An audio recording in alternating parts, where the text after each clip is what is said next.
Policy बनती है 6 जुलाई 2022 को। अप्रैल में हुकूमत गिरी, मई, जून, जुलाई, 3 महीने के बाद पॉलिसी बनती है। और ये जो पॉलिसी बनती है इसकी खबर भी मेरे पास मौजूद है, ये देख लें आप। ये जनाब 7 जुलाई का अखबार है और ये एक्सप्रेस अखबार की कटिंग है जो मैं आपको दिखा रहा हूं कि तहरीके तालिबान पाकिस्तान से मुज़ाकरात पर डायलॉग स्टेज पर है, ये राना सनाउल्लाह कह रहे हैं। और फिर राना सनाउल्लाह साहब ने इसकी तफसीलात ये बताई कि तालिबान से मुज़ाकरात के हवाले से आला सतह की कमेटी तश्कील दी जाएगी जिसमें तमाम सियासी जमातें शामिल होंगी, पार्लियामेंट इस मुज़ाकरात में शामिल होगी। और प्रेस कॉन्फ्रेंस करते हुए उन्होंने कहा कि पार्लिमानी कौमी सलामती कमेटी के इजलास में खदशात के इजहार पर बावजूद मुज़ाकरात जारी रखने पर इत्तफाक हुआ है। कलदम तहरीके तालिबान पाकिस्तान के साथ बातचीत प्री डायलॉग स्टेज पर है और तमाम जमातों ने कहा कि यह मुज़ाकरात होने चाहिए। अस्करी क़यादत ने कहा कि एक कमेटी बनाई जाए जिसमें तमाम सियासी जमातों की नुमाइंदगी हो और इस अमल की सियासी क़यादत और पार्लियामेंट ने हमायत की है।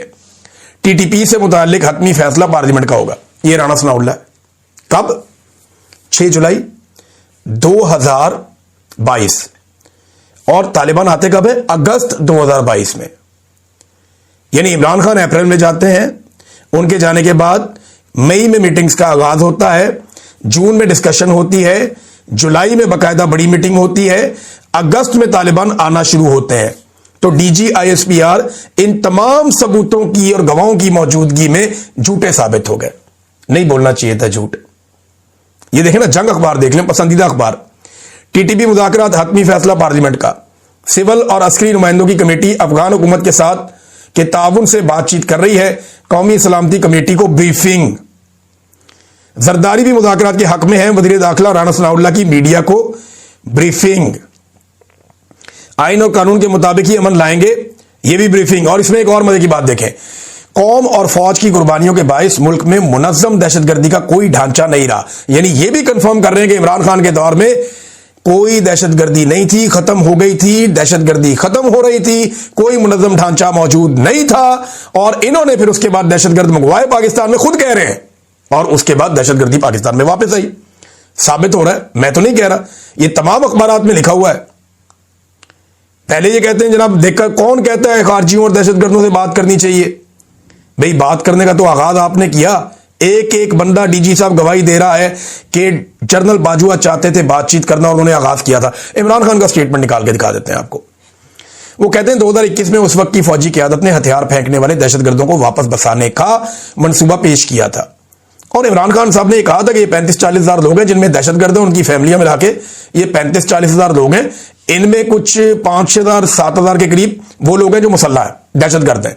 वो अगर हथियार फेंक के आते हैं और मामला हल होते हैं अफगानिस्तान के साथ मिलकर, मकामी क़यादत और जिरगे वगैरह मिलकर करते हैं तो ठीक है, कर ले।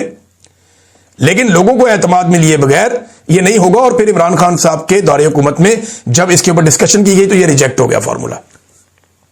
ये बता रहे हैं मंसूबा पेश किया गया, मगर इस मंसूबे को खैबर पख्तूनख्वा और कबायली इलाकों के हमारे मुंतखब नुमाइंदों ने मुस्तरद कर दिया था। इस मंसूबे पर हमारे दौर में अमल नहीं हुआ। लेकिन अब हक़ाइक़ के बरक्स तरीके इंसाफ की हुकूमत पर यह सरासर झूठा इल्जाम लगाया जा रहा है। मुल्क में दहशतगर्दी इस दौर में बसाए गए दहशतगर्दों की वजह से पैदा हुई है, जो इसी दौर में बसाए गए हैं। कौम को बताया जाए कि कौन से दहशतगर्द कब, कहां और कैसे बसाए गए। यह इमरान खान साहब का एक दिन पहले का स्टेटमेंट है। ऐसा लगता है इमरान खान को एक दिन पहले पता चल जाता है कि डीजीआईएसपीआर क्या करने वाले हैं। एक दिन इमरान खान ने इसी डीजीआईएसपीआर को एक बात कही थी, तहरीक इंसाफ ने उसको आज इस दिन की मुनासबत से एक मरतबा फिर लगाया दोबारा। इमरान खान ने कहा था कि देखें आईएसपीआर साहब, मेरी बात जरा गौर से सुने, बल्कि आप इमरान खान के मुंह से सुने इमरान खान साहब ने क्या कहा था उस वक्त। देखें आईएसपीआर साहब, मेरी जरा गौर से बात सुने। आप जब पैदा भी नहीं ना हुए थे तब मैं अपने मुल्क को दुनिया में रिप्रेजेंट करता था। मैंने अपने मुल्क का दुनिया के अंदर सर ऊपर किया, इज्जत दिलवाई अपने मुल्क को।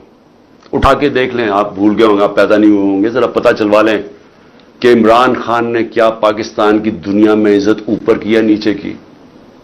ये इमरान खान साहब ने डीजीआईएसपीआर को कहा था कि जनाब आप पैदा भी नहीं हुए थे तब मैंने पाकिस्तान का नाम रोशन किया था, मुझे आप ये ना बताएं।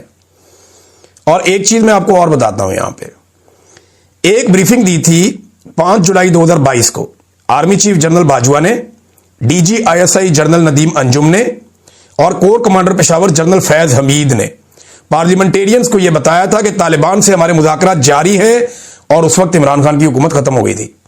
ये उमर अयूब साहब ने दोबारा सारा वाकया बताया, और क्योंकि PTI इस्तीफे देकर चली गई थी, मुराद सईद ने आज बहुत बड़े बड़े पोल खोल दी और हर चीज निकाल के सामने फेंक दी। अब मुराद सईद को जवाब कोई दे नहीं सकता। वजह यह है कि यह सब उसके साथ हुआ है और वो इस चीज का गवाह है।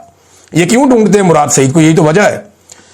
उन्होंने कहा जी आज मिलाकर DGISPR ने एक बाले जुर्म कर लिया, पख्तूनख्वा में जानबूझकर दहशतगर्दों को जगह दी गई है और सख्त से सख्त सजा देनी चाहिए इस एतराफी जुर्म के बाद।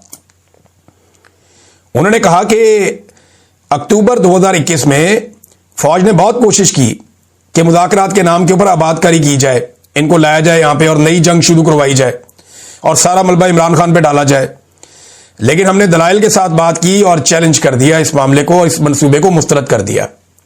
ये मुराद सईद बता रहे हैं, यही बात इमरान खान कह रहे हैं और यही सारे हकायक, अखबारात, हर चीज ये बता रही है।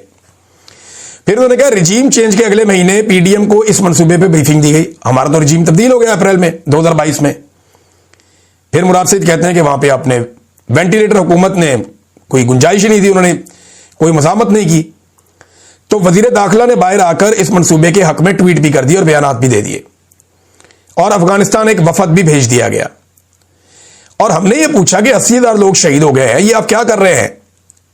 उन्होंने कहा जी मुझे ही धमकाया गया, मैं आवाज उठाता रहा। DG साहब आपका ही इदारा मुझे फोन करके कहता है स्टे आउट ऑफ इट, इससे बाहर रहो इस मामले से।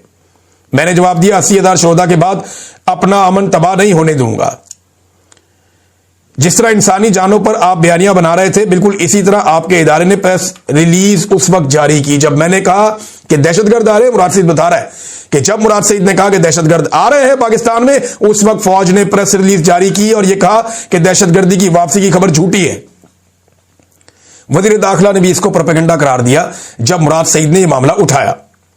फिर मुराद सईद ने बताया कि उन्होंने अवामी तहरीक चलाई उस वक्त, तो आप ही के इदारे ने फोन करके कहा कि 48 घंटे में दे दें, हम ये बंदे वापस भेज देते हैं। और हैरान कुन तौर पे ये बंदे सवाल से 48 घंटों में निकल गए। अच्छा, इस वक्त मेरी मुराद सईद से बात भी हुई थी। जब मुराद सईद ने मुझे बताया था कि मुझे 48 घंटे का टाइम मेरे से मांगा गया है और भाई लोगों ने मांगा है। भाई लोग बोलते हैं इनको, ISI वालों को और फौजियों को। इन्होंने मेरे से 48 घंटे का टाइम मांगा है और ये कह रहे हैं कि स्वात से ये तालिबान निकल जाएंगे, TTP वापस चली जाएगी। तो बाद में मैंने मुराद सईद से पूछा तो उन्होंने मुझे बताया था कि वाकई वो वहां से चले गए, लेकिन वो दीर के पहाड़ों पे जाके कहीं रुक गए।